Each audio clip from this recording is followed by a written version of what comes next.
Boa tarde a todos, todas e todes. É um prazer estar aqui com vocês hoje nessa segunda sessão da Mostra Itinerante de Prêmios do Prêmio PRVG. Nós vamos assistir hoje, então, a 3 filmes. Né? O primeiro, Nossas Mãos São Sagradas, uma produção de 2021, com 20 minutos de duração, dirigido pela Júlia Morim, que recebeu o 3º lugar na categoria curta-metragem. O segundo filme, Nossos Espíritos Seguem Chegando, de 2021, com duração de 15 minutos, e dirigido por Quarai Poti, também chamado Ariel Ortega, e Bruno Uyer. Esse filme, então, recebeu o 1º lugar na categoria curta-metragem. E, por fim, o 3º filme, então, Afrostampas, de 2020, com 47 minutos, dirigido por Rose Satiko e Jasper Shawcraft. Esse filme recebeu, então, o 3º lugar na categoria média-metragem. Nós vamos começar, então, com a transmissão dos filmes, sem intervalo entre eles, e a gente volta por volta de 15h45, mais ou menos, para o debate. Mas eu gostaria de falar antes, fazer algumas considerações, né, sobre a própria mostra do Prêmio PRVG, que é uma mostra, então, que acontece desde 1996, né, bienalmente, articulada sempre às reuniões brasileiras de antropologia, e desde 2012 se realiza, então, as mostras itinerantes do prêmio, né, no intervalo, então, entre um prêmio e outro, né, entre uma reunião e outra. A próxima RBA, né, já convidando aqui todo mundo, acontece de 23 a 26 de julho de 2024, em Minas Gerais, no FMG, e o PPV irá ocorrer, então, no final de semana antes, né, como pré-evento da RBA. O edital deve ser em breve, até o final do ano, então fiquem atentos, atentas e atentes. Importante falar, então, também que o prêmio comporta 3 categorias, né, filmes etnográficos, ensaios, né, visuais, fotografias e desenhos, sendo que os desenhos foram incorporados nessa última edição, e no ano de 2020 já apareceram na mostra, mas não como premiação. É importante também comentar que em 2022, né, o prêmio adotou políticas de ações afirmativas, incluindo também acessibilidade. Por fim, para a gente começar, uma dica, né, de que está acontecendo, pelo menos aqui no Rio Grande do Sul, nesse momento, uma exposição com fotografias, né, de PRVG no Margs, em Porto Alegre. São 2 exposições, todos iguais, todos diferentes, e orixás, né, com fotografias, então, imperdíveis, assim, de PRVG. A exposição segue até o dia 8 de outubro. É isso, então, gente, começamos e nos vemos em breve, por volta de 15h45.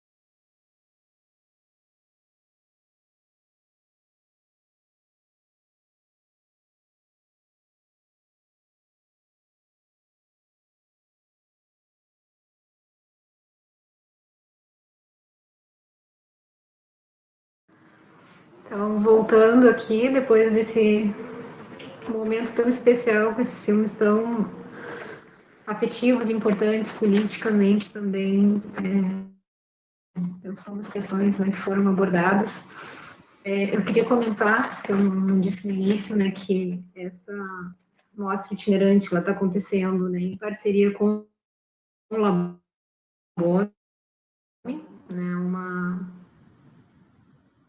organizada, então, pelo Laboratório de Ensino, Pesquisa e Produção em Antropologia da Imagem e do Som, da Universidade Federal de Pelotas, LEPAI, em parceria com o Labone, que é o Laboratório das Memórias e das Práticas Cotidianas da Rede Estadual Vale do Acaraú, UVA.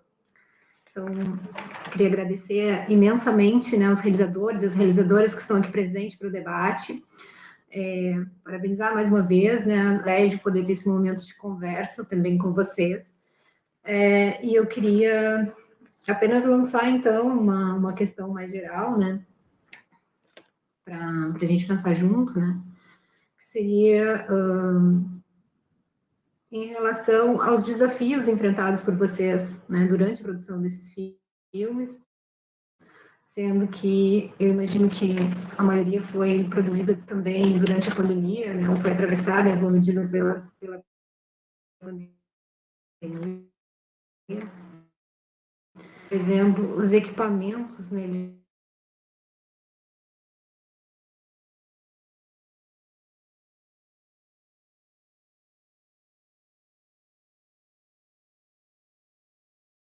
outros aparelhos, como o próprio aparelho celular. Eu queria que vocês comentassem um pouco sobre isso. E deixo aberto aí também para a Cláudia, para o Nilson, se quiserem fazer questões.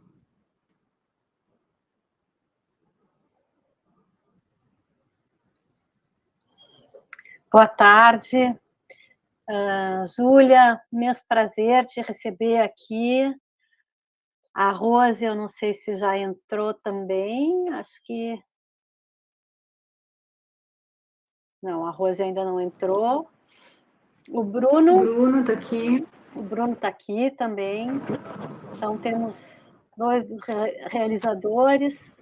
É um privilégio poder conversar com vocês. Essa é uma atividade que é de extensão, mas também é uma atividade de ensino e de pesquisa. Ela está vinculada à disciplina de antropologia visual na Universidade Federal de Pelotas.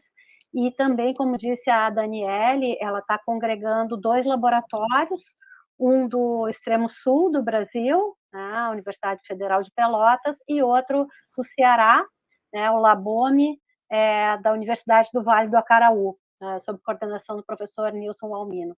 Então, é um momento de aprendizado também, e a oportunidade de estar ouvindo vocês, né, que desenvolveram a pesquisa e que estão, né, externalizando aí junto a um público mais amplo, é alguma coisa muito especial assim, para nós, né?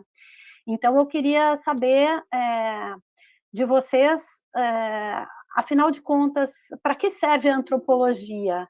E, mais especificamente, para que serve a antropologia visual? Nós passamos por um momento de um período de grande difamação, né, do ensino, da ciência, da cultura.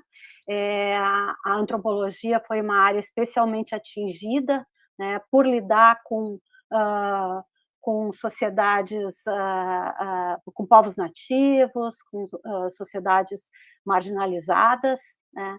E então eu acho que a gente enfrenta desafios muito grandes. E eu queria ouvir da parte de vocês, né? O que a gente pode reter assim em termos de experiência e de ensino e de pesquisa dentro do campo da antropologia visual, mais particularmente da antropologia compartilhada, né, que eu acho que é uma linha a qual vocês se afinam. E o professor Nilson também está aqui com uma pergunta na mão. Acho que a gente faz um bloco de perguntas e aí transmite para vocês. Também, pessoal que está acompanhando pelas redes sociais, quiser deixar a sua questão por escrito, também é bem-vindo.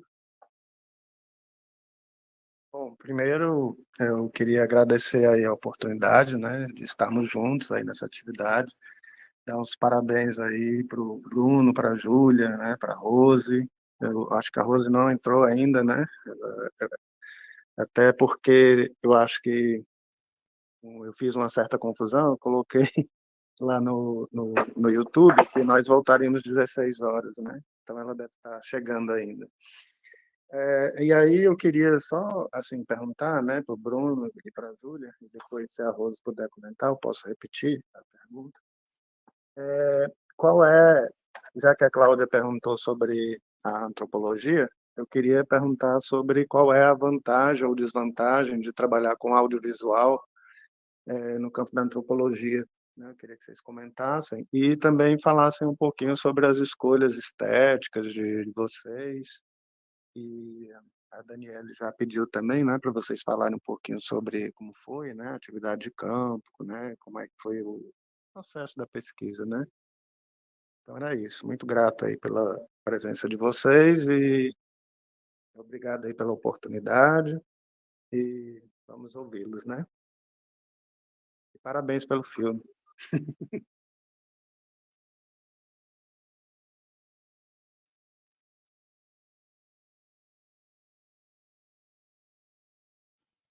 Quem começa? Quem abrir o microfone começa. Me ferrei, então. Bom, boa tarde, gente. Boa tarde, Cláudia, Daniele, Nilson, Júlia, demais colegas aí que estão assistindo. Fiquei muito feliz pelo convite. Acho que é muito bom a gente conversar sobre o filme, sobre antropologia, sobre audiovisual. O Ariel, acabou de entrar. Eu ia dizer agora que ele estava entrando, então ele também vai poder dar uma palhinha aí. Mas eu posso ir começando e depois ele vê se ele quer complementar. Então, discutindo os desafios, né? O filme foi mesmo, né? Todo realizado durante a pandemia, foi 2021, né? No auge da pandemia. Já estávamos com vacina, mas enfim, já estava ainda com distanciamento, tudo mais. E ele faz parte de uma pesquisa, né? Que é a Paris-C, não sei se vocês conhecem, mas foi uma pesquisa coordenada pela professora Maria Paula Prats, à época vinculada à City University e à UCL, lá de Londres, acho que agora ela só está na UCL, e também a professora Christine McCourt. E então eu e o Ariel fomos convidados, né, a fazer parte da equipe. Era uma equipe bem grande, assim, o Brasil todo, diversas aldeias, diversos povos, pesquisadores indígenas e não indígenas. E a gente ficou na equipe Sul, né, tentando investigar um pouco. A pesquisa era sobre respostas indígenas à Covid-19. Então, nosso trabalho era justamente investigar no contexto Imbé-Guarani, por nós dois termos uma relação assim de longa data, né, trabalhos em conjunto. A gente era isso, investigar a resposta Imbé-Guarani à Covid-19, né, a chegada da Covid no Brasil. A gente produziu alguns textos em conjunto sobre abordando um pouco a questão da vulnerabilidade, né, indígena, a visão dos guaranis sobre a pandemia também. E isso tudo foi feito online, né, de forma, enfim, distanciada. E a gente produzia assim, a gente tinha contato em reuniões virtuais, né, WhatsApp e tudo mais, ia produzindo em conjunto assim. Isso aparecer toda, né, não só eu e o Ariel, assim, toda a equipe mesmo, espalhada pelo Brasil, fez a pesquisa toda assim. E aí a gente foi, por ter uma relação já também anterior, acho que isso facilitou muito, no caso meu e do Ariel, né? Mesmo à distância, a gente conseguir colaborar, assim. E isso já também pega um pouco das outras perguntas com relação à antropologia, né? Para que serve a antropologia, talvez seja isso, assim, essa colaboração, essa relação de confiança, assim, né? Que vai se estabelecendo ao longo do tempo. Mas aí, com relação ao filme em si, foi uma decisão nossa, assim, porque no segundo semestre a gente começou, dentro da equipe, a gente quis pesquisar a questão dos partos nas aldeias, como é que estava sendo para as mulheres que precisavam parir, como é que estava sendo a ida ao hospital, né? E aí, na ocasião, a esposa do Ariel, né, Parai Tchapã, Patri, também realizadora indígena, né, cineasta, ela estava grávida, né? Então a gente pensou, bom, nós também com uma experiência no audiovisual, o Ariel e a Pátria até bem mais, né, vinculados ao vídeo nas aldeias. Eu também trabalhei no vídeo nas aldeias. A gente pensou, em vez de escrever um texto, por que não tentamos fazer um filme, né, um curta, enfim. Vamos trabalhar esse tema, mas por meio das imagens, assim. E aí a gente discutiu, assim, a Pátria gostou da ideia, né, de participar. discutimos um pouco, assim, muito, assim, um roteiro prévio, né, para ver se funcionava o nosso filme. E, na verdade, o Ariel que conduziu todas as filmagens. Ele foi, né, ele filmou com... A gente estava à distância, né? Ele mandava as filmagens, a gente ia assistindo, comentando, enfim, pensando novas filmagens e já pensando na montagem também. E ele que fazia as filmagens, né? Então, foi todo feito com celular. A gente até, dentro da pesquisa, a gente conseguiu um celular bom, assim, pensando nessa possibilidade já. E foi todo gravado em celular, assim, tem até alguns problemas de som, que ele, né, por causa disso, né, o celular tem esse problema, a gente não tinha um microfone adequado no momento. E então é isso, um filme feito assim mesmo a partir de uma relação de longa data que permitiu, acho, a colaboração e venceu esse desafio da distância, assim, né?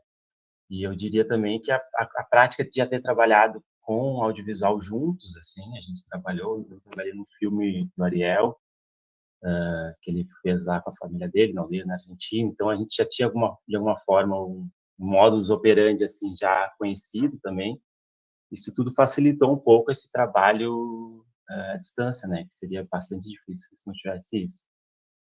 E aí, pensando na antropologia, né, para que serve, eu acho que a antropologia é uma pergunta difícil, né, para que serve a antropologia em geral, assim, mas para muitas coisas.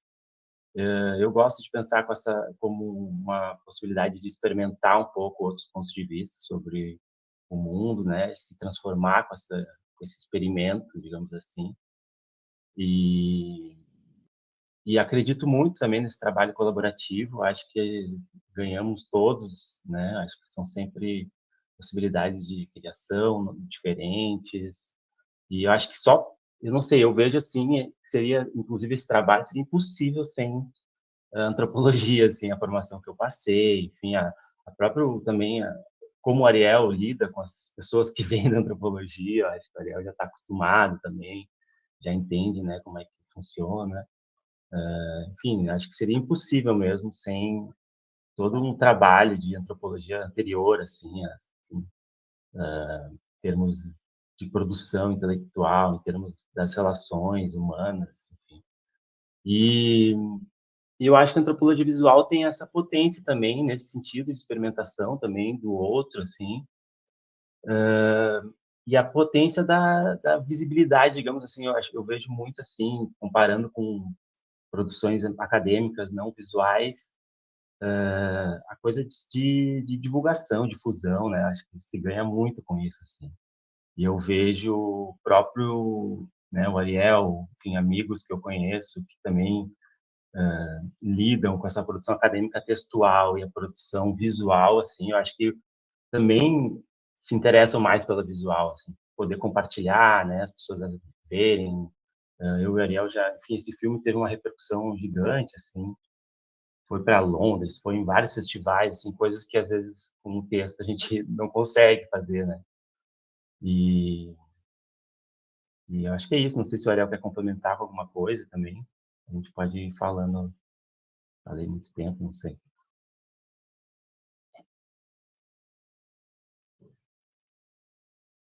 Ariel, só para saber, assim, também retomar as perguntas, nos perguntaram os desafios enfrentados durante a produção do filme, a relação com os equipamentos, como é trabalhar com audiovisual e o papel da antropologia visual nisso tudo.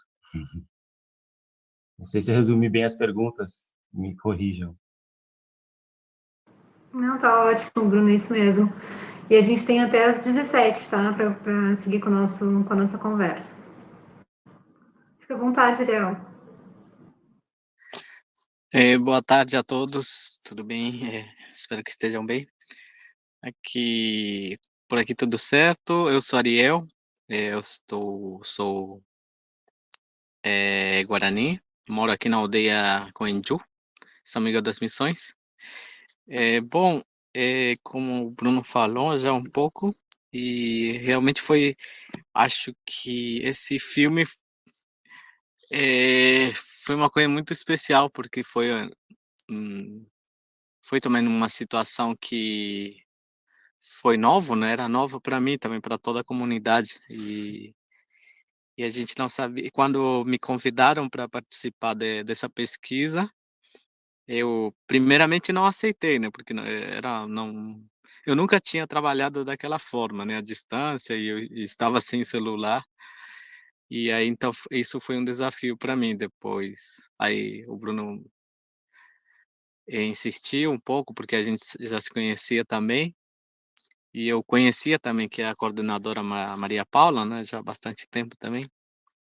E aí eu falei, né, que, era difícil, porque era um momento muito, sensível, né, também aqui na aldeia, e eu não poderia como ir nas casas, né, fazer visitas, e também não tinha celular, e aí, eles conseguiram um celular para eu filmar, né. E aí foi que começamos a trabalhar, e só que, foi de uma forma muito diferente, que a gente vinha trabalhando como coletivo, né, a gente já trabalha com audiovisual desde 2007, e eu teria que fazer um trabalho totalmente diferente, né, com o celular também, né, é o primeiro filme que a gente fez com celular, né, 100% áudio e vídeo com celular. Isso foi um desafio, né, e outro desafio era como, sabe, não podia ir a entrevistar as pessoas, né, então, eh eu conversei com a Patrícia, né, que ela estava, a minha companheira, né, e que ela estava perto de mim, né, a gente mora na nossa casa, e aí eu propus para ela de acompanhar um pouco ela, né, já que ela estava realmente, como era, fazendo pergunta da gravidez dela, né, de todas as coisas que estavam acontecendo naquele momento, né, e eu acompanhei um pouco isso, né, dela, assim, da gravidez dela, como ela estava se sentindo, a família também, né, a mãe da Pátria, sobre a gravidez mesmo, de como isso, por que, justamente na pandemia estava vindo uma criança, né, porque sempre a chegada de uma criança na aldeia é uma questão muito espiritual, que atinge toda a família, você tem que se preparar tanto fisicamente, espiritualmente também, né. E mais, porque veio justamente na pandemia, né, isso foi um desafio, assim, porque ela estava muito sensível também, não queria também atrapalhar muito ela com quando acordava, ou se eu tinha que estar bem perto, assim, sempre filmando ela, assim. Mas acho que foi, depois eu fui entrando também, né, tipo, me inspirando mesmo, né, com a situação, com a espiritualidade, com as perguntas que as pessoas, que a família estavam se fazendo, assim, meditando mesmo de da pandemia, por que estava acontecendo a pandemia, né, e foi assim que eu comecei a filmar a Patrícia, isso foi um desafio, assim, mas, a gente fez um trabalho muito lindo, assim, mas o mais difícil foi, acho que enviar os arquivos, a internet aqui na aldeia era muito ruim, assim, então demorava muito para enviar os arquivos, né, em boa qualidade. Isso foi o desafio.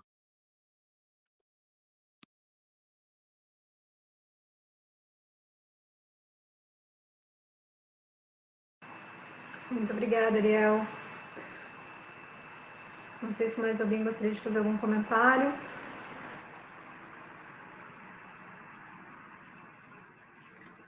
Senão a gente pode...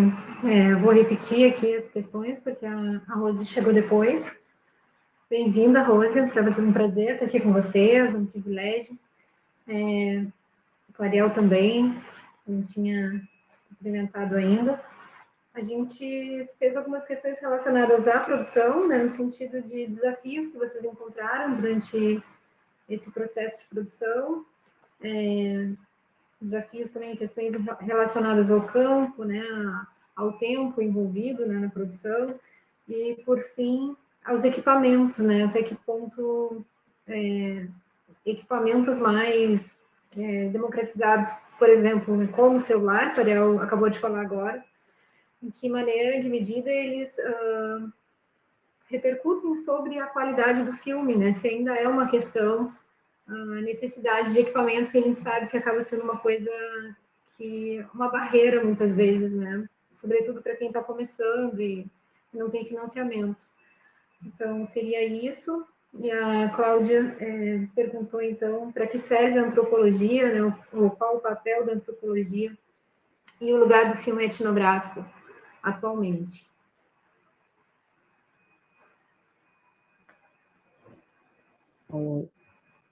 Vocês estão ouvindo? Será que eu posso agora? Não sei. Tá bom. Boa tarde, gente. Sou Júlia. Eu agradeço a oportunidade de trazer o filme para mais um outro público, especialmente vinculados aos laboratórios de antropologia visual. Esse filme, ele é um desdobramento de um outro projeto, na verdade foi uma oportunidade. Tinha aprovado no Fundo Estadual de Cultura um projeto de fazer pequenos vídeos de valorização do ofício das parteiras tradicionais, e a gente gravaria em 3 locais, que seria aqui na região metropolitana, no Agreste e no Sertão, com as Pancararu. Então, a gente iria filmar um dia no Caruaru, um dia em Jaboatão e um dia com as Pancararu. Mas, como esse filme ele é uma ação do Museu da Parteira, que é um museu desejado pelas parteiras tradicionais, que ele vem existindo por meio de ações, inclusive de documentação, de produção audiovisual, a gente achou interessante, já que a gente estava indo lá, já tinha equipe sendo remunerada, né? E tem uma distância, são 6 horas para a gente conseguir chegar lá. A gente passaria um final de semana, sei lá, 3 dias, e faria um filme sobre essa realidade das parteiras Pancararu, que é uma realidade bem diferente do que a gente vê no resto de Pernambuco, né? Mesmo nos municípios, ou mesmo entre as etnias indígenas, né? Lá entre as Pancararu, essa transmissão e esse atendimento ao parto em casa está bem forte, bem vivo, inclusive na pandemia se ampliou bastante. Então, para conseguir fazer esse filme, a gente teve que manejar recursos de outro projeto, né, para conseguir fazer ele. E dentro do museu, a gente já tinha feito um filme com Dona Prazeres, que é uma parteira aqui de Jaboatão, de Guararapes, e achava importante, como eu falei, documentar e difundir, digamos assim, né, essa realidade das parteiras Pancararu, que o museu ele vai atuando também nessa valorização para mostrar que as parteiras estão aí, como é uma forma de buscar acesso às políticas públicas, né? Então, foi filmado em 2019. Então, a gente teve primeiro que fazer o outro projeto para depois ir editar esse filme. Então, aí veio a pandemia e a gente fez toda a edição online, né? A editora estava com todo o material em casa e a gente fazia isso online, o que eu acho bem mais difícil, né? Você está num lugar, a editora está no outro, e aos poucos se construindo. É muito mais fácil quando você está do lado e as coisas vão fluindo na mesma hora, no mesmo momento. Então, a gente tem uma equipe que já trabalhava com cinema, com audiovisual, que tinha câmera, então, essa questão do equipamento, a gente tinha tudo. Eu acho que é importante essa relação que eu já tinha com as parteiras já há mais de 10 anos, né? E essa confiança, então essa permissão de entrar, a gente ficou hospedado na casa de Dora, né? Essa permissão de ficar e de se aproximar. E aí, Lilian, que é uma enfermeira que atua com parteiras, atua no Programa Estadual de Parteiras Tradicionais de Pernambuco, e tinha acabado de terminar uma dissertação junto com as parteiras Pancararu, comentou desse desejo que elas tinham de ter esse mural pintado, porque anos atrás, em algumas localidades da terra indígena, algumas casas tiveram a fachada pintada por elas, só que já estava tudo desbotado. Então, a gente fez uma proposta como uni-las, né, para poder a gente conversar sobre esse ofício, num dia, num lugar, já que a gente tinha pouco tempo. Então, Lilian fez essa proposta, a gente conversou com Dora, que levou a proposta às demais, e aí a gente combinou de ter esse dia de pintura de muro e de conversa, e aí é o que é o filme, né? Esse encontro das parteiras, aprendizes, e mostra também como Dora é central nesse processo tanto de associativismo, de aglutinar essas parteiras, como de transmissão. Ela é mãe de comadre de quase todas as mulheres que estão ali naquele filme e mãe de muitas crianças, né?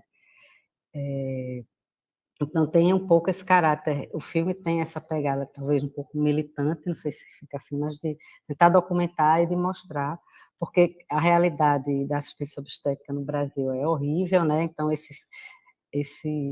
a tentativa de apagamento desses saberes, né? Uma ideia de que parteira que não sabe, enfim, toda essa ideia que é propagada há várias décadas. Então, é isso, é uma ação desse museu, né? Não é meu projeto de pesquisa de mestrado, eu já tinha terminado o mestrado, e nem é o de doutorado, o museu sim, agora, estou agora no doutorado. E aí eu acho que, eu anotei aqui, eu acho que essa outra forma de produção de antropologia permite, como acho que o Bruno já falou, além de chegar em outro público, em outras pessoas, experimentar também sensações outras, não aquela coisa do escrito, que fica muito fechado, tanto visualmente, sensorialmente, sons, enfim, permite uma imaginação. Né? Então, seria outra forma de produção de conhecimento, falando por imagens. E aí eu acho que a antropologia colabora, pensando assim, em fazer cinema, eu tive uma experiência que não veio junto com as parteiras, mas de fazer um outro filme, mais uma pegada produção de cinema, e eu senti muita diferença das relações estabelecidas, dessa coisa da produção, dos tempos, dos limites, né, desses respeitos. E aí eu acho que a antropologia visual tem que acho que é o principal, essa relação que você estabelece com esse outro, que você está construindo um documento, um visual, enfim. E aí acho que essa forma do fazer, se você comparar com o cinema em geral, né, inclusive documentário mesmo, né, não cinema ficção ou publicidade, mas tem uma diferença, né?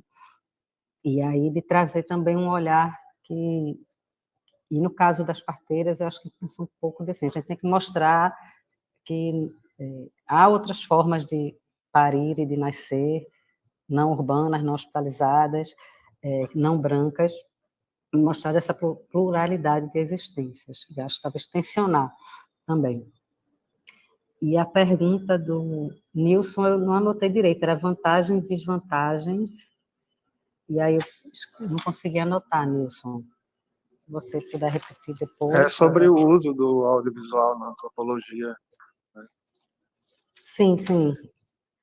Eu acho que só tem vantagens, só que tem todas as dificuldades, né? Por exemplo, eu tive que manejar um recurso de outro projeto para conseguir fazer esse filme. Ou a gente tem um projeto de pesquisa grande que já considera que a gente vai fazer um filme, ou a gente, por exemplo, sou doutoranda, aí eu tenho uma taxa de bancada, vou guardar um dinheiro para fazer isso, ou tenho colegas que têm equipamentos e que vão entrar, né, com parceiros, ou um laboratório de antropologia consegue disponibilizar. Acho que tem que juntar vários recursos humanos e técnicos para poder conseguir construir. Mas eu acho que tem essa vantagem de ampliar, de trazer outra forma de compartilhar aquilo que você está construindo, que não só a forma escrita, que também é legal, mas assim, a antropologia fica muito presa, ficava, né? Agora a gente está ampliando nessa forma. Vou passar para a Rosa. Oi, Júlia, obrigada. Obrigada a todas, todos. Desculpa, eu cheguei 5 minutinhos atrasada, mas acho que entendi por onde a gente está indo. E levantei a mão porque antes de entrar nas perguntas que eu vi que começaram a chegar aqui no chat, eu queria responder um pouco as que vocês trouxeram, mas também dar prosseguimento com uma questão que a Júlia trouxe, que eu acho que é bem importante.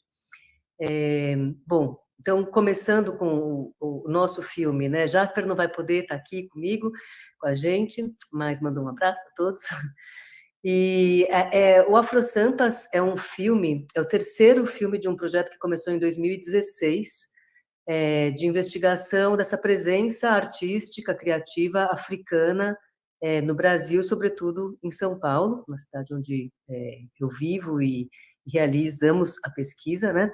Então, é um filme que já vem, né, de um processo de pesquisa mais longo. Ele foi filmado em 2018, começamos a montar em 2019, e o problema é que ele ia lançar, começou a pandemia, então a gente não teve quase nenhuma oportunidade de debate público do filme ao vivo, né, em salas de exibição. Isso foi pensar, o aspecto mais triste da produção foi não ter tido esse momento ainda de trazer os artistas junto, da gente poder conversar com o público também, com a presença, né, dos protagonistas. Bom, como a Júlia já falou também, eu concordo totalmente com ela que não tem desvantagens. Acho que a produção audiovisual no campo da antropologia, para mim, e no LISA, no Laboratório de Imagem e Som e Antropologia, é cada vez mais... assim, acho que não existe mais essa discussão, né, quer dizer, não existe o porquê não, estamos fazendo, né, e esperamos cada vez mais alunos em todos os, tipo, desde a iniciação científica, né, na graduação até mestrandos, doutorandos, professores, enfim, se apropriem mesmo dessa ferramenta e produzam etnografias textuais e audiovisuais. Eu acho que não faz mais sentido não pensar nesse meio como um meio de produção de conhecimento na antropologia. Mas aí eu queria só dar continuidade, uma questão que tenho pensado muito ultimamente, que não é específica desse filme específico, mas da produção audiovisual na antropologia como um todo, que esse aspecto de para onde vai a nossa produção, né? A Júlia mencionou o que eu concordo totalmente, que é essa diferença da produção audiovisual na antropologia, da produção audiovisual no campo do cinema documental, que é o nosso tempo de pesquisa, nosso tempo de aproximação, nosso tipo de equipe muito restrita, muito reduzida em relação a uma equipe de cinema, né?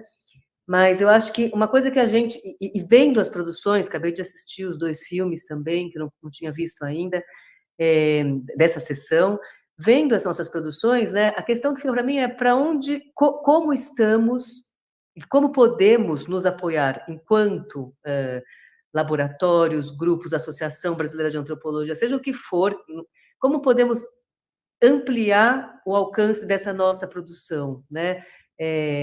O prêmio Pierre Verger e os festivais são, sem dúvida, um espaço, talvez o nosso principal espaço de difusão, né, em momentos como esse, e enfim, as circulações várias dos prêmios, mas eu ainda fico um pouco incomodada. A gente, né, no LISA, optou há muito tempo por colocar a produção, disponibilizar no Vimeo, né, e portanto, no site, o site como um portal para a nossa produção, mas eu ainda fico pensando muito nisso, nós não somos a indústria cinematográfica, né? E eu, não só eu, mas, enfim, posso falar em nome dos pesquisadores com quem eu trabalho, eu sinto que a gente não conhece e não sabe fazer essa circulação de uma forma mais ampla, que eu acho que a qualidade dos filmes que estão surgindo, né, que têm surgido nos últimos anos, merece. Eu acho que, quer dizer, a minha pergunta, né, que acho que a gente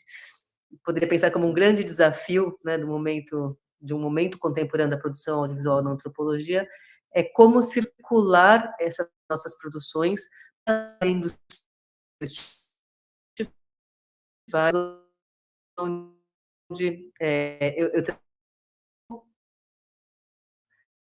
né, eu acho que é uma pergunta, eu queria saber de vocês, dos colegas, como é que vocês estão sentindo esses espaços de circulação, essa nossa produção, né? Porque eu acho que, enfim, acho que para mim esse é um desafio para mais longe ainda, isso que a gente tem feito com antropologia visual, com filme etnográfico. Acho que é isso.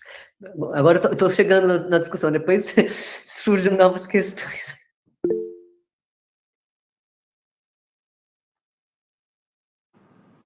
Obrigada, Rose.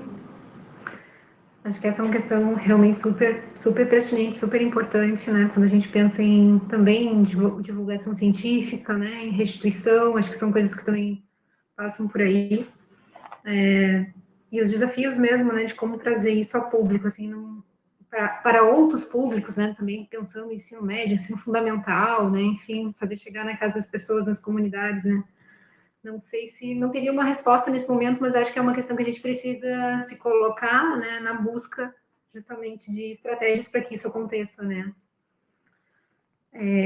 Eu queria abrir, então, né, para convidar o Bruno, a Júlia, os demais que estão aqui presentes, né, para comentarem também sobre o que foi falado até agora.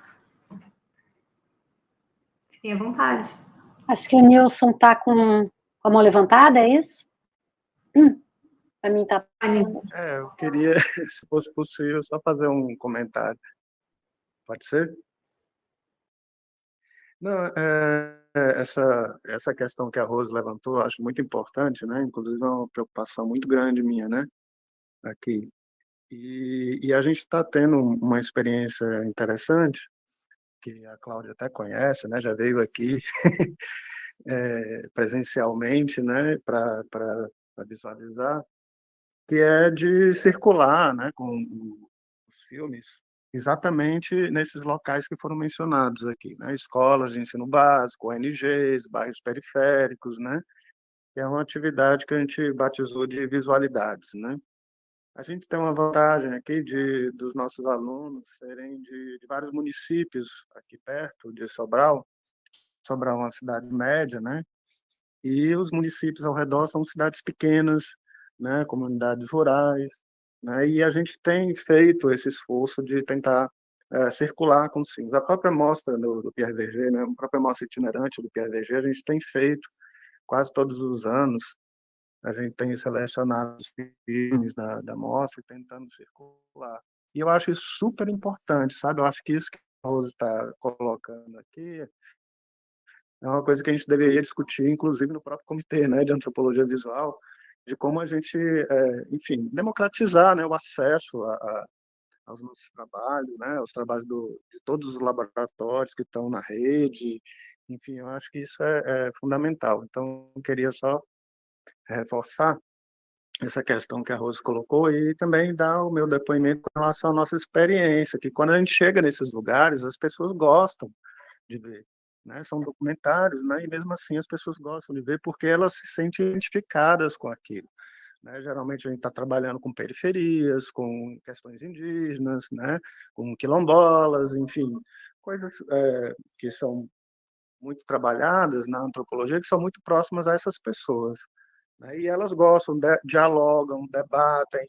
A experiência que a gente está tendo é muito boa nesse sentido, né? E eu acho que é uma coisa que a gente deveria realmente disseminar, né, e espalhar, né? A gente vê ainda muita gente restringindo acesso em função dos festivais, se preocupando mais com os festivais do que com isso, né? Enfim, é uma coisa que a gente precisa dialogar mais, né, e ver aí o que a gente pode fazer, né, com relação à resolução dessa questão. E aí, Rose, eu queria até te fazer uma pergunta, assim, que no teu filme, aí é sobre o filme, né? No teu filme, os artistas brasileiros, não sei se foi coincidência, como foi, é isso que eu queria saber de ti, os artistas brasileiros que estão em diálogo, né, com os artistas africanos, eles são brancos, né? Então, eu queria saber qual foi, assim, o que aconteceu aí, se foi, enfim, se teve alguma reflexão sobre isso, se foi escolha estética, ou se foi coincidência, ou se foi porque foram eles que se dispuseram, né, a participar. Enfim, eu queria que você comentasse. Não estou dizendo que deveria ter obrigatoriamente somente negros, não é isso. Queria saber se tem algum propósito, né? Assim, ou se foi o campo mesmo, né, que mostrou a necessidade de convidar esses artistas em particular. Enfim, queria que você comentasse um pouco sobre isso. E aí fica também aí meu depoimento sobre essa questão, que é uma coisa que me preocupa muito, essa questão de democratização e circulação dos nossos trabalhos. Já respondo, gente, ou porque tem perguntas também aqui no chat, como é que a gente conduz aqui? Acho que a gente pode fazer blocos, né? Que pode ser? Fazer blocos de Sim. perguntas? Pode ser. Então, vamos acumulando aqui. queria pegar esse gancho também aí que foi colocado pela Rose e pelo Nilson, né? Estou lembrando aqui, Rose, nós que somos assim uma geração mais antiga, né? Que acho que os primeiros possibilidades de circulação dos filmes etnográficos estavam ali naquela série que a Clarice Peixoto tinha feito na UERJ, né? Então, era por VHS ainda que as coisas circulavam, né? E se a gente vai ver, o próprio Prêmio Pierre Berger já está completando quase 30 anos, né? Então, acho que ele teve um papel bastante importante na circulação desses filmes, mas e a própria internet, a expansão da internet e sobretudo a pandemia, né, que nos trouxe muita desgraça, mas também nos trouxe aprendizado, né, e nós, por força de resiliência, a gente conseguiu aprender a fazer eventos como esse que a gente está fazendo agora, nesse momento, né, em formato híbrido, conciliando diferentes laboratórios aqui, com o público que está aí na sala de cinema, outros que estão acompanhando aí em diferentes partes do país. E eu estava aqui, então, me lembrando da primeira sessão que a gente teve aqui na semana passada, em que a Natasha Neri, que apresentou o filme Auto de Resistência, estava comentando sobre, agora, editais que são específicos para circulação. Até ela usou uma expressão que eu não conhecia, eu não me lembro mais qual é que era, mas são editais justamente para pensar na veiculação dos filmes, né? E olha que o filme dela, o filme deles, né, dela com o Lula Carvalho, é né, quase um blockbuster, assim, né? Mas mesmo assim eles sentem essa dificuldade da veiculação, né? Então, queria assim também salientar todo o esforço esse que o Nilson tem feito, já aí faz mais de 10 anos que esse projeto Visualidades acontece, né? Atualmente, a última edição, ele circulou em 17 cidades, não é, Nilson? Na periferia, né? Busca a partir do edital dos filmes, e também da mostra dos filmes do Prêmio Pierre Berger, né? Então, eles conseguem realmente chegar a diferentes públicos, né? E, então, a minha questão, né, assim, nessa discussão, são esses diferentes públicos, justamente, que nós almejamos, né?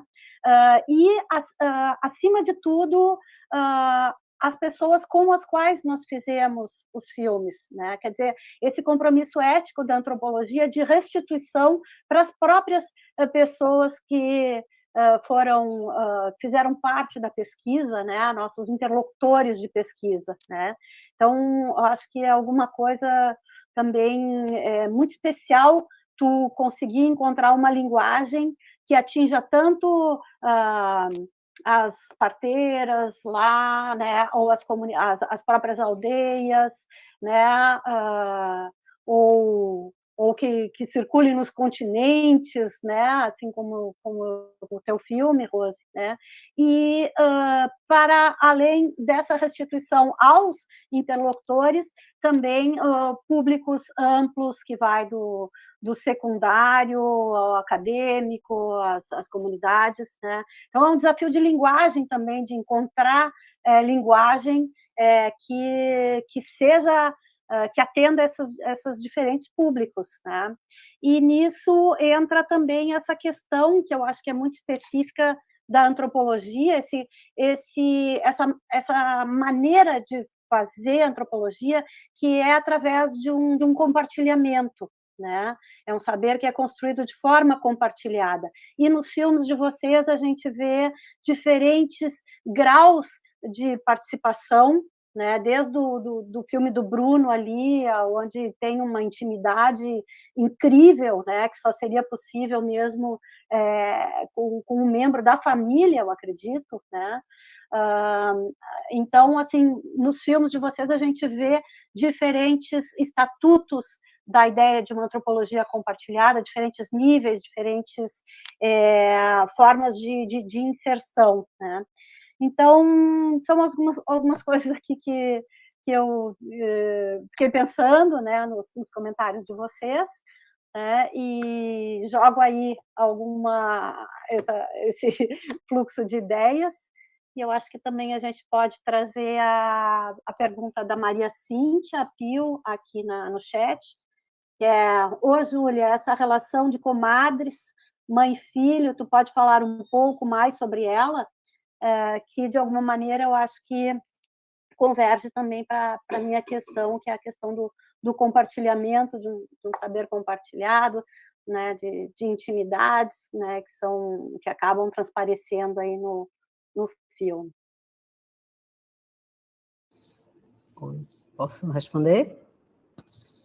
Estão ouvindo? Não sei se tem mais Agora, alguém aí que quer emendar aí uma pergunta.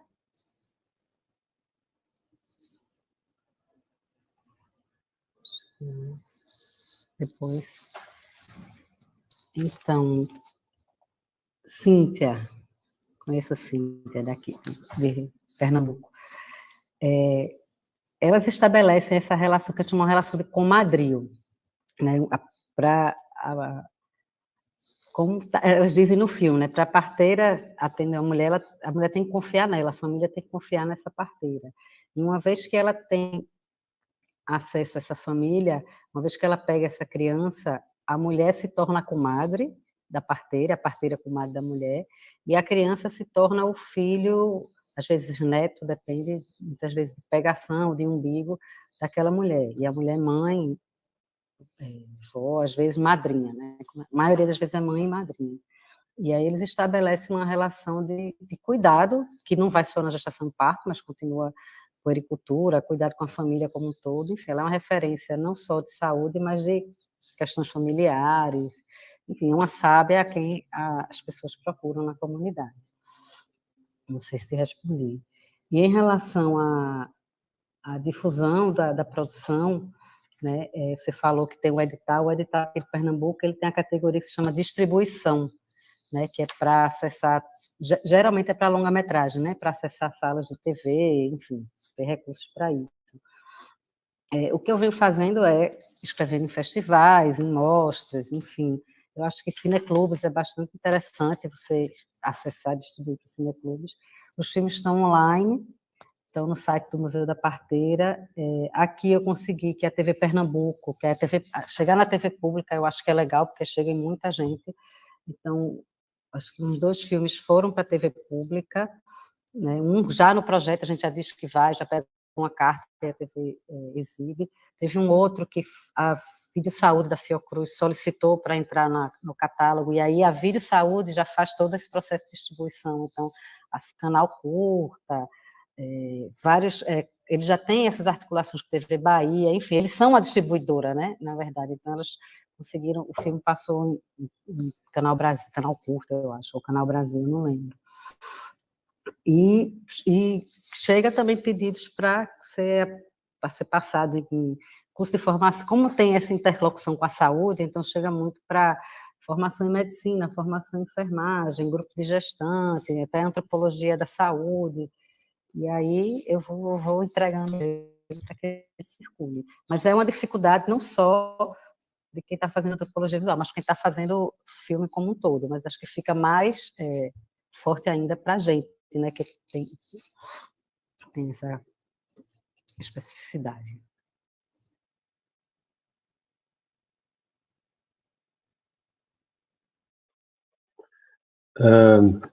Pensei em comentar um pouco, porque eu estava pensando justamente isso, assim, que a Júlia acabou de falar, assim, a gente fica meio que nessa interface cinema e antropologia no meio do caminho, e aí tá aí todo mundo tendo que estudar edital, como é que aplica edital. Eu sempre tenho dificuldade com esse mundo, assim, dos editais de cultura, assim, e não sei se é porque eu sou iniciante na área, assim, da audiovisual, né, digamos, mas eu acho que sempre é um pouco difícil, assim, já pelo lado da pesquisa científica, acadêmica também, assim, os recursos que normalmente estão disponíveis são poucos recursos para, às vezes, para lidar com a produção audiovisual, assim. E eu acho que a circulação, a distribuição dos filmes acaba entrando um pouco nesse lugar da precariedade, nesse lugar da antropologia de recursos, assim, e também um pouco acho que das expectativas de cada um. Esse nosso filme, assim, por exemplo, circulou muito, né? Eu nem esperava que circulasse tanto, assim. Cheguei até, acho que perdeu o controle, assim. Inclusive circulou a TV da Bahia também, por alguns parceiros que conheceram o filme e tal, e colocaram na TV. Achei bem legal. Mas é isso, eu acho que, assim, nunca consegui imitar também, eu acho que, né, essa questão da distribuição, assim, né? Às vezes se inscrever no festival dá muito trabalho, assim. Teve um último festival que eu me inscrevi que eu pensei, chega, acho que não faço mais, porque tinha que fazer trailer, tinha que fazer não sei o quê, e aí coisas que uma produção meio artesanal, imagina, eu e o Ariel fazendo, a gente não dá conta, assim, né? Às vezes, enfim, né, os recursos também não vêm, então fica difícil, acaba tendo que se dedicar a outras coisas, assim.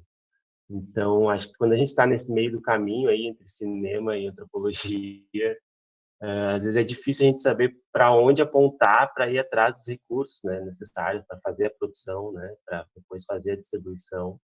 Então, hoje, assim, o caminho para festivais acaba sendo o melhor caminho, assim, né, que acaba circulando bastante, e apesar do trabalho que dá, é melhor do que ficar, enfim, nossos HDs aí. E a Cláudia também falou coisas interessantes, né, sobre isso, mas acho que acabei passando. Acho que é isso, gente. Vamos conversando.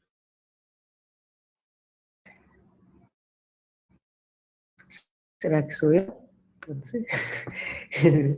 Bom, não, gostei, achei bem interessante essas respostas que começaram a surgir aí sobre a questão da distribuição, desde essa distribuição ao nível cineclube, até, bom, TV pública, quando chega até nós, eu acho que, sem dúvida, é um caminho interessante, mas eu acho que falta a sistematização meio que. Eu posso falar até institucional porque eu estou dentro de uma instituição, né? Mas eu acho que falta uma sabedoria nossa no sentido de organizar. Isso que o Bruno está falando, é isso, cada festival que dá um trampo, você fica lá horas, além do que muitos deles são pagos, então você tem que tirar dinheiro de algum lugar para pagar a inscrição no festival, que não necessariamente vai aceitar o seu filme, né?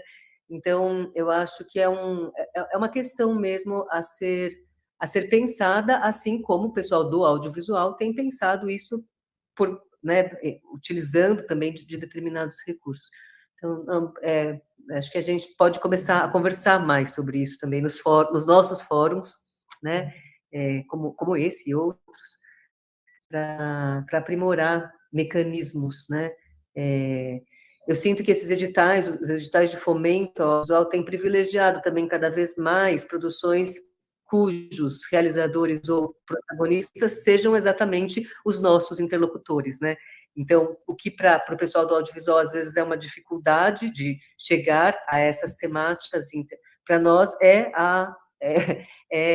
o que fazemos mesmo, né? Então, também eu acho que talvez a gente esteja no momento de abertura para canais de financiamento mesmo, para produções, e acho também esse é um outro ponto, né? A gente tem essa coisa da produção caseira e dessa produção realizada a partir de recursos que a gente dá um jeito de extrair, de recursos que não são recursos que custeiam audiovisual, né? A gente, bom, tem grandes financiamentos de pesquisa, por exemplo, né, ter recurso de diárias para realizar pesquisa de campo, por exemplo, já é alguma coisa, mas não paga pós-produção, não paga né, masterização, não paga esse tipo de serviço que ou mesmo, enfim, um fotógrafo, um bom operador de som, né, nem sempre a gente tem condições de acessar recursos necessários, que, na minha opinião, são necessários para que a produção dê um salto também, né? Mesmo que seja possível produzir com celular, seja possível... É possível, existem esses recursos, claro. No entanto, eu acho que a gente não pode abrir mão da possibilidade de ter recurso a tecnologias disponíveis, né? Não digo tecnologias cinematográficas da indústria mesmo, mas ao menos, né, tecnologias que nos permitam registrar com qualidade. Eu tenho trabalhado muito com música e músicos, né? Então, esse registro com qualidade de fenômenos musicais, às vezes, claro, se está num estúdio é uma coisa, se você está, né, num evento público é outra. Todas essas questões, né, que eu acho que, enfim, acho que a gente não deve abdicar da luta pelo acesso aos meios com qualidade, de possibilidade de produzir audiovisuais também com qualidade. Mas aí eu vou responder a pergunta do Nilson. Essa é uma pergunta complicada e que minha resposta varia. E varia de tempos. Primeiro eu vou responder com a resposta que eu teria quando a gente fez o filme, tá? Lá em 2019, né? Depois de realizar 2 outros filmes em que os protagonistas eram apenas os artistas africanos, né? E um deles realizado em bastante coautoria, bastante coparticipação com o artista propriamente, que é um filme que se chama Tabulujá. Nesse terceiro filme, a ideia que a gente teve foi, o que acontece se a gente colocar em diálogo músicos africanos com músicos paulistanos, músicos que residam na cidade de São Paulo, em termos de enfim, possibilidades criativas e reflexivas. É um filme com uma premissa muito, muito simples e muito clara, não é um filme aberto, é um filme que tinha uma questão muito, muito, muito específica. E, na verdade, o que aconteceu é que os artistas, nós já tínhamos contato há alguns anos, 3 anos pelo menos. E os músicos brasileiros ou paulistanos com quem a gente colocaria esses artistas em contato, acabaram sendo, como você falou, músicos com os quais nós tínhamos contato também. Coincidentemente, os 3 são músicos pesquisadores e um músico antropólogo.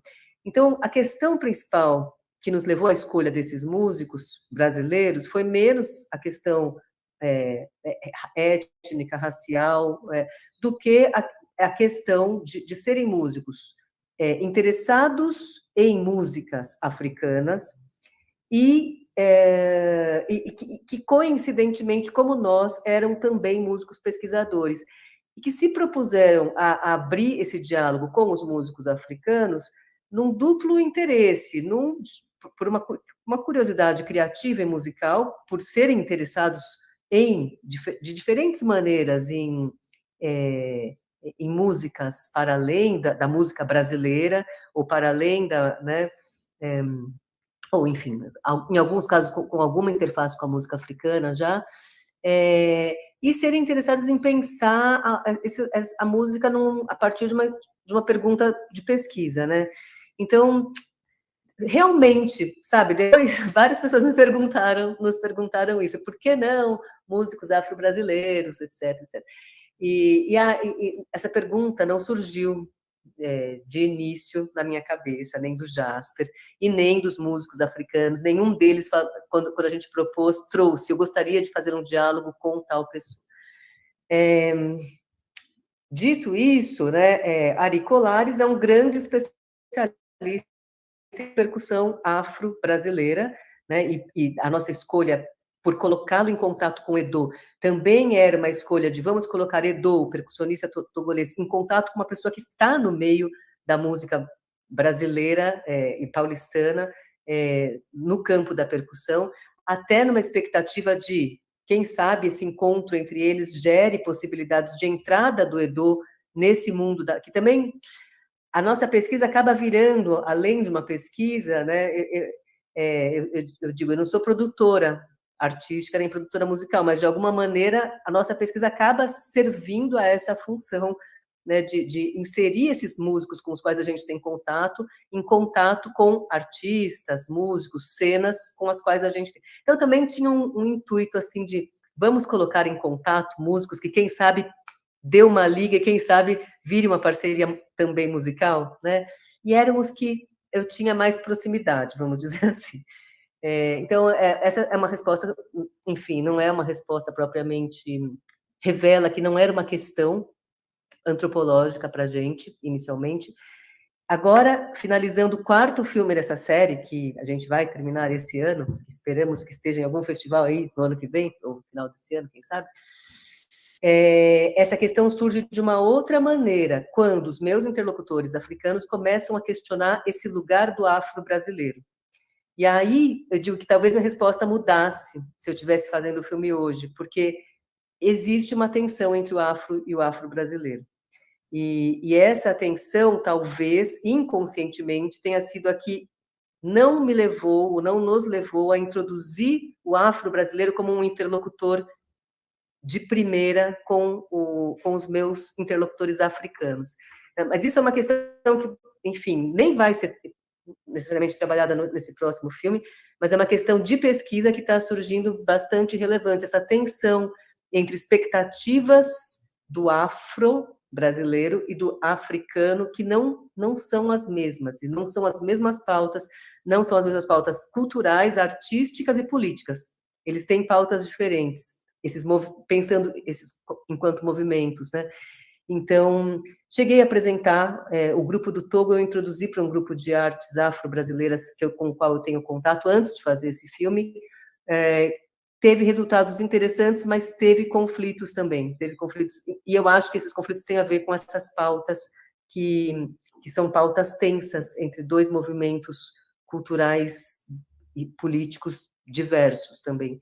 Então, essa é a resposta mais, assim, que eu começo a elaborar depois de 6, 7 anos de pesquisa, entendeu? Mas a primeira resposta é a que eu te dei mesmo. Perfeito. Eu acho até que você fez mais, porque você colocou em diálogo também musicalidades africanas diferentes, né? Porque no filme, né, inclusive, eles dizem isso, né? No meu país não tem isso, né? No meu país é diferente e tal, enfim. Então você fez mais do que isso, de colocar em contato África e Brasil.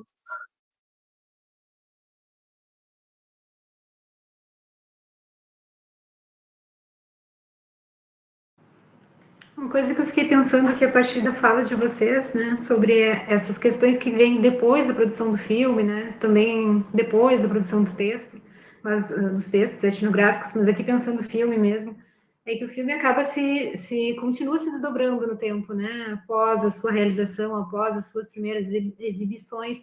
E aí a questão que me fica assim, como que as comunidades, né, que participaram da realização, os protagonistas, como que eles viram, né, esses filmes após fechados, né, no momento de restituição, e se isso trouxe questões, né, também para eles, assim, e para elas.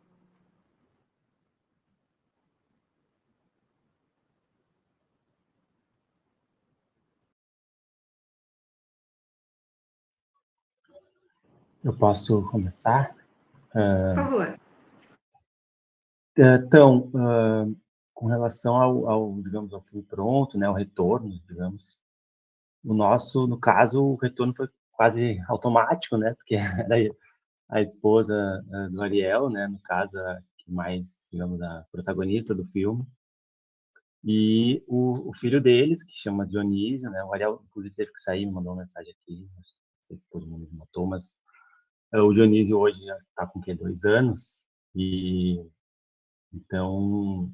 E aí o Ariel já comentou que quer fazer um novo filme sobre o filho, né? O filho crescendo no contexto sul-brasileiro, né? Contexto indígena sul-brasileiro. E a gente tem pensado sobre isso, assim, até já entra na coisa que a gente estava falando antes, assim, eu estou me inscrevendo na seleção de doutorado e já pensando como é que eu vou fazer para tentar um equipamento, tentar algum recurso, assim, para a gente ver se consegue dar os nossos espíritos dois, agora com o Dionísio conhecendo o mundo, assim. E então foi bem legal, assim, a recepção do filme. Ele continua repercutindo. Esse mês passado agora a gente teve nós 4, contando com o Dionísio, e mais um irmão da Pátria que faz parte do coletivo Ngaguarani de Cinema.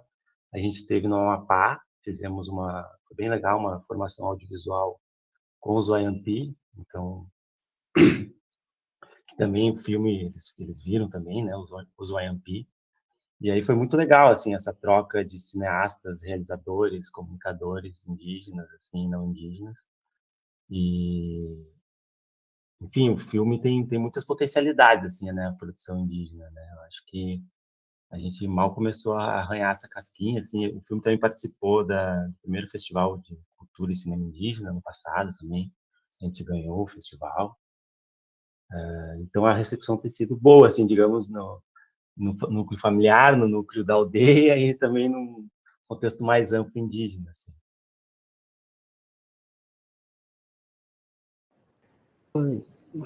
Vou continuar aqui na ordem, tá bom? Eu queria só fazer um comentário ainda sobre a questão da distribuição, e agora que falou dessa questão dos tempos do filme, né, das etapas. Enfim, realmente não é só filmar, não é só editar, não é só finalizar, né? E essa coisa de escrever em festival é um trabalho, realmente. Eu escrevo em festival que não paga, porque a gente não tem recurso, né? Então, assim, há uma restrição de circulação, de certa forma, porque se eu quiser mandar para fora, eu tenho que ter 10 euros, 15 dólares, enfim. Então, ele fica restrito aqui, a não ser que seja gratuito ou que seja convidado. E me perdi um pouco. Mas é isso, há um saber fazer da distribuição que é muito de quem está no cinema, e acho que como a Cláudia comentou que o curso de cinema ensina a fazer isso, né? Talvez seja uma estratégia de pedir apoio, ou ter que ter uma distribuidora da aba, por exemplo, como a Fiocruz tem a distribuidora Vida Saúde. Enfim, pode ser um caminho a seguir para colaborar com que esses filmes acessem mais e mais pessoas, né? E cheguem a outros, amplie esse debate que eles trazem. Sobre o retorno, a gente editou na pandemia e terminou, e aí eu ficava mandando para a Dora para ela comentar, né, como é que estava o corte, até chegar o corte final, e aí tá ok, pode ser, podemos fechar isso. Eu na minha casa, ela lá na aldeia, e a Mandine, que editou na casa dela, na outra cidade. E aí a primeira evolutiva foi enviar o link para que as pessoas acessassem, porque a gente estava na pandemia, e eu ainda tenho a dificuldade de distância, no sentido de preciso de recursos para ir até lá, né? Se eu quisesse fazer uma exibição e trazer todas para junto. Então, eu consegui voltar em 2022, e em um outro projeto também, né? Me encaixei em um outro projeto que estava sendo feito junto com as parteiras Pancararu, e aí a gente conseguiu levar um projetor, juntar todas e fazer a exibição. E, assim, elas gostaram, ficaram rindo, eu acho que se envergonharam um pouco, está se vendo ali na tela, não trouxeram questionamentos, enfim, gostaram, e aí foi um momento de conversa mais sobre como é que estava a vida delas, enfim. E aí eu peço também a Dora, ao filho de Dora e as outras parteiras com quem eu tenho interlocução, a irmã dela, que sempre fique distribuindo. Então, de vez em quando, pelo Zap, eu mando de novo o link, né? Porque aí eles pegam e distribuem entre si, e aí o vídeo vai circulando e vai acessando mais pessoas. Porque acho que esse WhatsApp e YouTube funciona bem, e de tempos em tempos a gente vai relembrando e circulando de novo. Bom, com relação a essa recepção por parte dos interlocutores, esse, como eu falei, foi o filme que foi mais prejudicado, nesse sentido, porque o momento de lançamento foi a pandemia, quer dizer, o filme ficou pronto em fevereiro de 2020, quer dizer, e aí o retorno que teve foi em sessões quase sempre virtuais, sem encontros, realmente, gente, foi uma fase triste. A nossa ideia, eu não tenho muito uma crise em relação a não ter realizado esse momento de devolutiva, porque a gente continuou a pesquisa para a realização do próximo filme que vai ser lançado agora. Então, a gente continuou apresentando materiais, discutindo com eles, mas comparando com os outros filmes, esse é um filme que não teve esse momento público de confraternização entre nós, os interlocutores, e o público, porque eu acho que, diferentemente, né, dos outros dois filmes que eu assisti aqui, hoje, a nossa comunidade do nosso filme são os artistas africanos, mas são também a audiência. A gente está falando de um fenômeno que é um fenômeno, né, de público. E esse público, que é o público que faltou, né, o encontro dos artistas com o público, promovido a partir da exibição dos filmes, é algo que ainda não aconteceu. A nossa ideia era uma ideia, seguindo essa ideia de atuar como antropólogo e produtor ao mesmo tempo, era de que o lançamento do filme fosse acompanhado de um ciclo de exibições, workshops e shows com os artistas. Então, a nossa ideia é que os encontros que nós promovemos tivessem uma continuidade em espaços culturais, nos quais esses artistas continuariam a experimentar diálogos com o público. Era um projeto que já estava semi-encaminhado e que foi interrompido com a pandemia e que a gente está tentando resgatar agora, mesmo com atraso, mesmo que o filme já né, tipo 2020 até 2023 já tem uma história, mas seria, pensando assim, o que eu acho que seria mais interessante nesse momento seria essa possibilidade de lançar o filme junto com esse experimento, né, de diálogo entre os artistas, diálogo artístico também com o público, né? Mas é isso. O que a gente continua a pesquisa. Essa pesquisa já tem 7 anos de duração, ela não parou, ela tem continuidade. E nessas continuidades a gente vai acompanhando também essas transformações na vida desses protagonistas, né? Nós seguimos poucos músicos e grupos, não corresponde a nenhuma fração de algo mais maior que existe hoje de movimento aqui na cidade de São Paulo, mas em profundidade e em longa duração. Então, a gente tem acompanhado alguns dos artistas há 7 anos e temos também com eles, não só... Enfim, a nossa produção é muito colaborativa, então não é só uma devolutiva, apresentar o filme como uma devolução, porque todo o processo de produção, em geral, já é meio compartilhado, às vezes mais, às vezes, por exemplo, no Tabulujá, que é uma co-direção, né, do artista com a gente, e às vezes menos, mas sempre a partir de propostas e trocas, né, o que nós vamos fazer, qual é o nosso movimento nesse momento, né? Nesse momento, a participação, por exemplo, de 2 dos artistas é na trilha sonora do filme, então, para isso, eles integram um certo momento da produção. Então, na verdade, eu acho que isso é um tema interessante, que a gente não vai ter tempo de desenvolver muito agora, mas é o quanto, em processos colaborativos, né, esses processos de restituição, que tem a ver com Bruno e Ariel também, imagino, né? Não é tanto de restituição que a gente está falando efetivamente de cocriação, de processos em que nós estamos criando junto com os nossos interlocutores, e mesmo assim, de vez em quando, tem umas tensõezinhas, né, em termos de representação, enfim, mas eu acho que essas tensões são importantes, e a gente está num nível de colaboração que já se tornam tensões entre criadores, né? Como, imagino, quem trabalha em co-direção com alguém, brincou com o seu parceiro de trabalho, né? Então, eu acho que a gente está nesse momento, nesse tipo de troca com os nossos interlocutores. Muito legal. Queria agradecer a presença de vocês, né, o debate, as considerações que vocês trouxeram. Queria agradecer também ao CAV, Comitê de Pedagogia Visual, e a Comissão de Organização do Prêmio PRVG pelo apoio. E só comentar também que, nesse momento, uma das comissões do CAV tem pensado uma forma de aglutinar, né, ou de reunir as diversas produções realizadas nos laboratórios do Brasil. Só que a gente ainda não sabe muito bem que tipo de acesso, né, fornecer, porque tem justamente essa questão que é da circulação em editais, que muitas vezes prevê que o filme seja inédito, né, que o filme tenha lá um link.